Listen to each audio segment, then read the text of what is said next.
Seja bem-vindo, seja bem-vinda ao programa Inteiro Teor. Nesta edição, decisões que afetam um ponto sensível na vida de todos nós, a saúde. Acompanhe. TRF da Primeira Região entende que burocracia não pode impedir pessoa com deficiência de ter isenção do IPI na hora de comprar carro novo. TRF1 confirma a multa aplicada à operadora de plano de saúde por demora na autorização de procedimento médico. E no quadro Inteiro Teor Entrevista, o juiz federal Clênio Jair Schultz fala sobre o posicionamento da justiça quando o assunto é direito à saúde. Não dá para perder.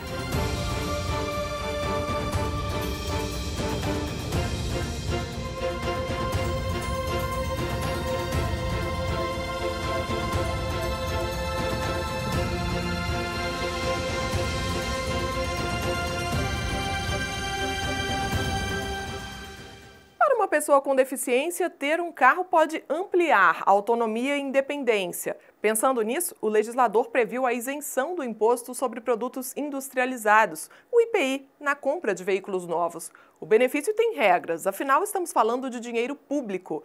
Mas o excesso de burocracia não deve se tornar um entrave. É o que entende a Justiça Federal. Saiba mais sobre a isenção do IPI nesse caso na reportagem de Rafael Braga.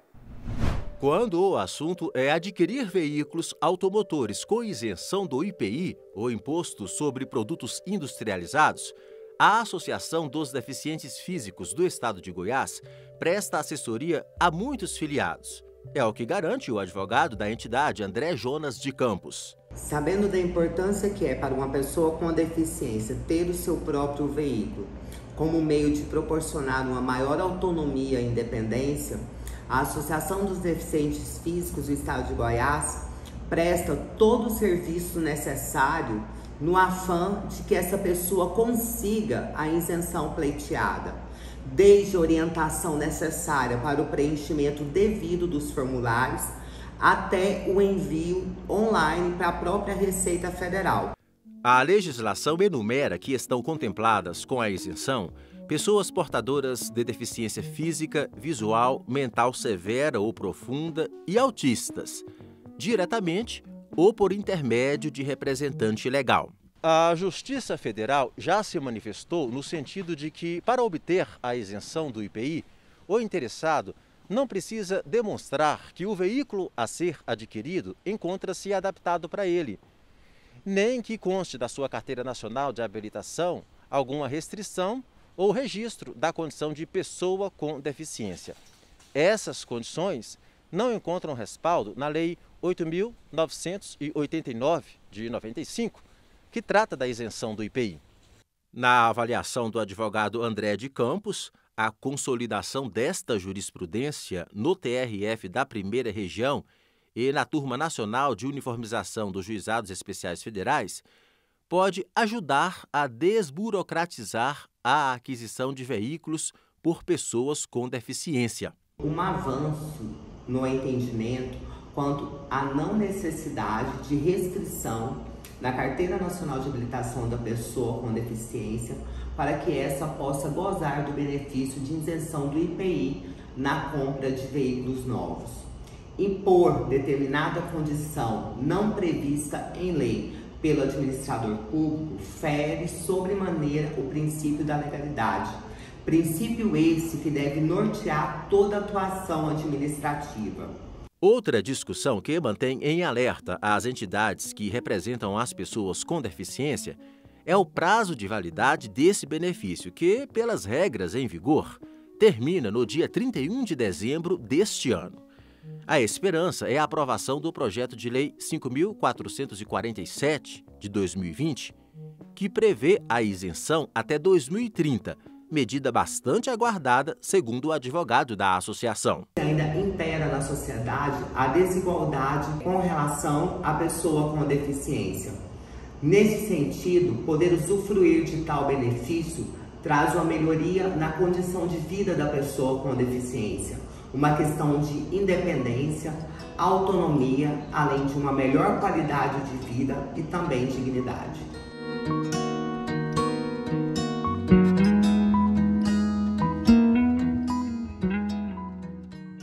decisões assim estão no nosso portal. Acesse www.trf1.jus.br e veja a seguir. TRF da Primeira Região confirma a multa aplicada à operadora de plano de saúde por demora na autorização de procedimento médico.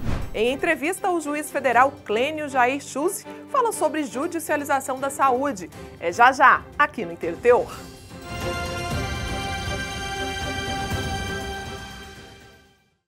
O que um plano de saúde deve cobrir? O que ele pode restringir? Após pesquisar e contratar um plano, a gente espera poder ficar tranquilo no momento em que precisar usá-lo. Mas nem sempre funciona assim. A alternativa nesses casos muitas vezes é buscar a justiça, seja para obter um serviço ou para ser ressarcido. Nossa próxima reportagem conta uma história assim. Confira.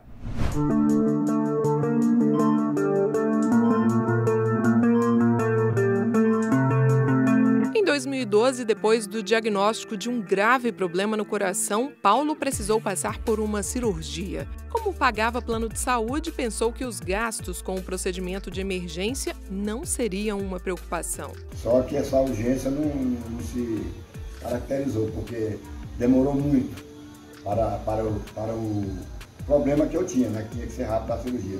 Demorou na média de 15 a 18 dias a autorização do convênio para a realização da cirurgia. E isso me deixou um pouco preocupado, porque era uma doença grave e poderia ter uma complicação no meu quadro de saúde, que me causou um pouco de medo, né, de receio, e eu não esperava aquela demora do plano de saúde autorizar, já que todo mês desconta do meu contra-cheque um valor alto, né, que eu pagava, né?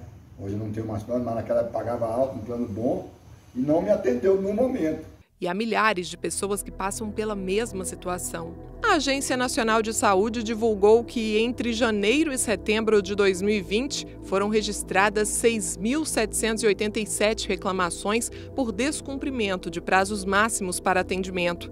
Essa demora na autorização de procedimentos médicos ou cirúrgicos pode ser denunciada à ANS por telefone ou por meio do site www.ans.gov.br. Os prazos máximos legais para liberação são de 21 dias para internação para cirurgia eletiva, 3 dias para exames de laboratório e 10 dias para outros serviços de diagnóstico e terapia em regime ambulatorial. Mas nos casos de emergência, o atendimento deve ser imediato, como explica este advogado.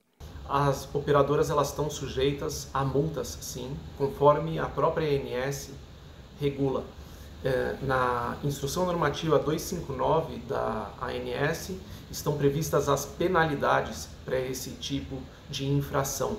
Por exemplo, na falta de atendimento no prazo ou na inobservância adequada desse tipo de atendimento após o devido processo administrativo, essas multas podem chegar até R$35 mil para as operadoras, além de outras penalidades, como por exemplo multa diária até o cumprimento da obrigação em algumas sanções, ou até mesmo em casos de processos judiciais, os segurados eles podem pedir indenização pelos danos morais causados. Uma operadora de plano de saúde chegou a questionar na justiça a multa aplicada pela ANS por demora na liberação de procedimento médico a um beneficiário. A empresa alegou que não houve infração porque foi criada uma junta médica para avaliar a necessidade da cirurgia, que em seguida foi autorizada.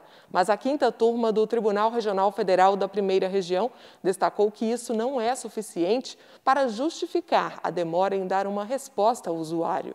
Os magistrados ressaltaram que a liberação só ocorreu um mês depois de o cidadão acionar a agência reguladora, o que descumpre o previsto em lei. O colegiado, então, decidiu manter a multa.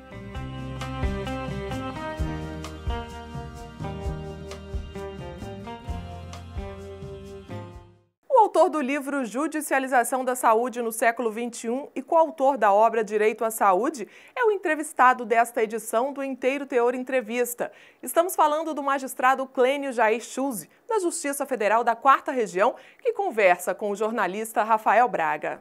Muito obrigado pela participação aqui no programa Inteiro Teor, doutor Clênio. Vários casos são analisados diariamente pela Justiça, como a concessão de tratamentos, fornecimento de medicamentos.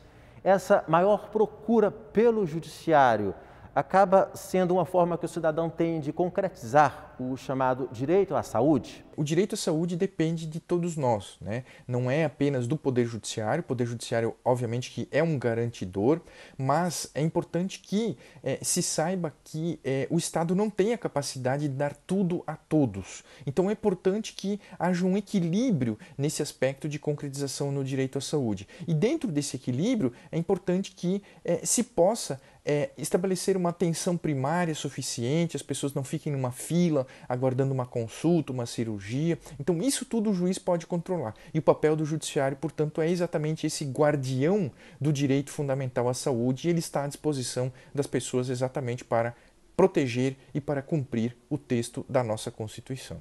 Mas a judicialização dessas demandas, apesar de ser a única alternativa encontrada por muitos, poderia ser minimizada se, por exemplo, o Estado, na medida de suas possibilidades, ampliasse as políticas públicas relacionadas à saúde? Certamente a judicialização da saúde é um caminho importante e necessário, muitas vezes, para a concretização de um direito que não foi realizado e que está previsto na Constituição brasileira.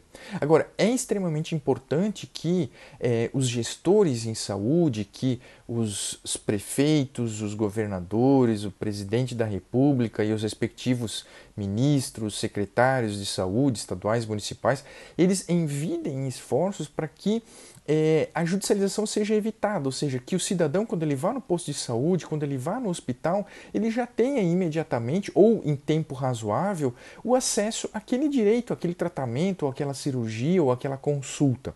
Somente dessa forma é que nós vamos efetivamente equalizar a concretização do direito à saúde. Se todo mundo judicializar, isso vai gerar também uma avalanche de processos e o próprio juiz não vai ter tempo suficiente de analisar todos os processos judiciais. Então, o importante é que efetivamente esse direito seja realizado e por isso a sociedade precisa cobrar dos governantes que esse direito seja concretizado também na via administrativa, dispensando a propositura da ação judicial. Dados do Conselho Nacional de Justiça, o CNJ, indicam que em 2019, por exemplo, foram quase 460 mil demandas do tipo que tramitaram no Judiciário. Como tem sido lidar com esses casos nas varas, doutor? Já existem mecanismos que auxiliam na análise e também nas decisões? Em relação ao julgamento dos processos judiciais, historicamente, os magistrados muitas vezes ficavam reféns da prescrição médica que o cidadão leva ao processo judicial junto com o seu pedido. E os juízes acabavam acolhendo, né, o pedido inicial sem fazer uma análise mais aprofundada. Agora, esse cenário mudou em razão da criação dos chamados núcleos de apoio técnico, chamado NATJUS, que são órgãos compostos por profissionais da saúde que apresentam notas técnicas e pareceres da área da saúde envolvendo aquela tecnologia, aquele medicamento, aquele produto em saúde que foi judicializado.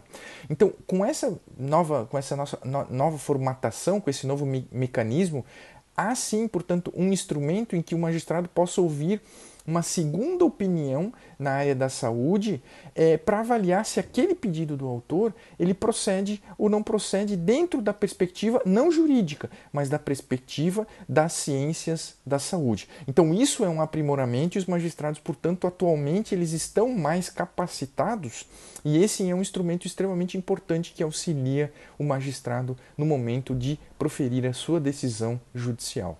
Doutor Clênio, nossos agradecimentos mais uma vez pela participação aqui no programa Inteiro Teor e deixamos espaço para as suas considerações finais. Eu gostaria também de agradecer e deixar aqui a minha mensagem de alegria pela participação nesse programa. Muito obrigado por sua participação aqui no Inteiro Teor, doutor Clênio. O programa está terminando, mas ainda dá tempo de um convite. Visite o nosso portal e acompanhe o TRF1 nas redes sociais. Estamos no Facebook, no YouTube e no Instagram. Não perca o próximo programa. Tchau!